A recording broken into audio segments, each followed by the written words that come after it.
We're told something very early on, that if you work hard enough, you'll be fine. Work harder than everyone else, push through, don't complain, and keep going. I believe that completely.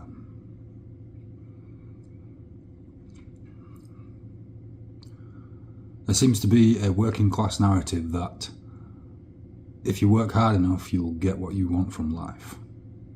There is some pride in exhaustion, virtue in suffering. Just get on with it, they say. Crack on. Keep calm and carry on. There is a quiet shame in slowing down your pace. There's almost something moral about exhaustion.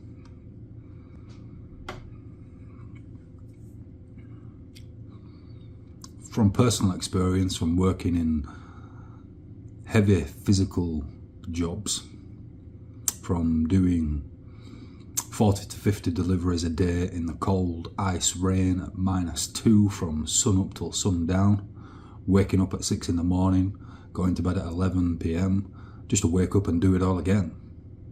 Back-breaking work. Hauling shopping up flights of stairs.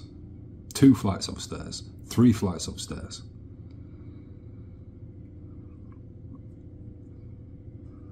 I started working as a delivery driver for supermarkets in 2024, and I worked myself to the bone. So much so that when it was very snowy and icy in January 2025, there was an incident which I had, or an accident, and my foot slipped, only slightly, on some ice whilst I was carrying 4 crates of beer in a basket to a customer's door. This slip pulled something in my back, or at least I thought it pulled something in my back, but what actually happened was it created a bulging disc, and I pushed through the rest of the shift and I completed the rest of the day. A couple of days later, the pain was getting worse and worse and worse, to the point where I could barely move my leg, and the working class mentality of just push through, just get through it, kind of shattered, because that's what I'd done. I'd worked hard and I'd worked long, and I destroyed my body in the process.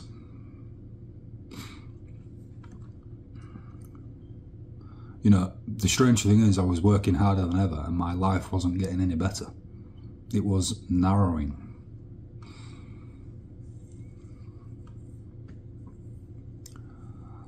Hard work isn't a plan, it's just a tool. Hard work is a tool which can either build or destroy. Hard work without effort, without direction, systems and recovery, boundaries, reflection, just becomes self-punishment. It just becomes a way of deteriorating your mental and physical being. We have a hustle culture, a rise and grind aesthetic. The early bird gets the worm, they say. Burnout as a badge of honour, as though you've achieved something by burning yourself out and not shielding your central nervous system. You know, we celebrate effort but rarely question whether it's building anything meaningful.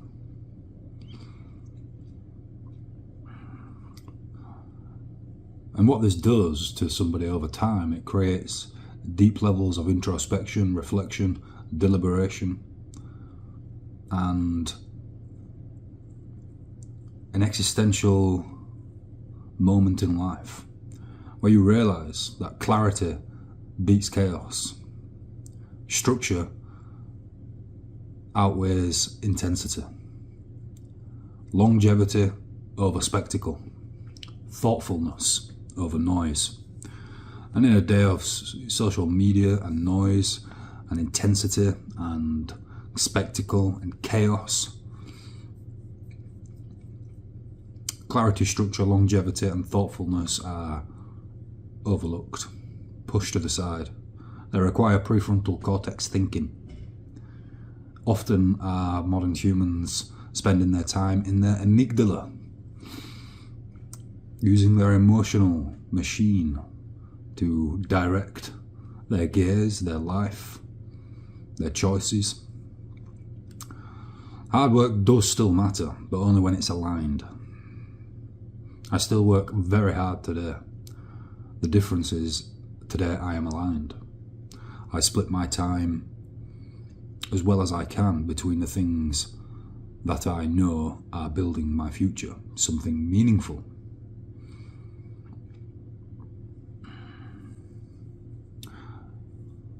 It's worth mentioning that I do not regret working so hard.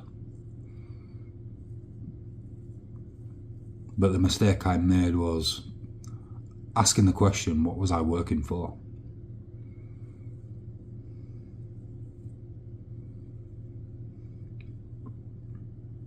In the next video I plan to talk about load and probably show a time lapse of load being made.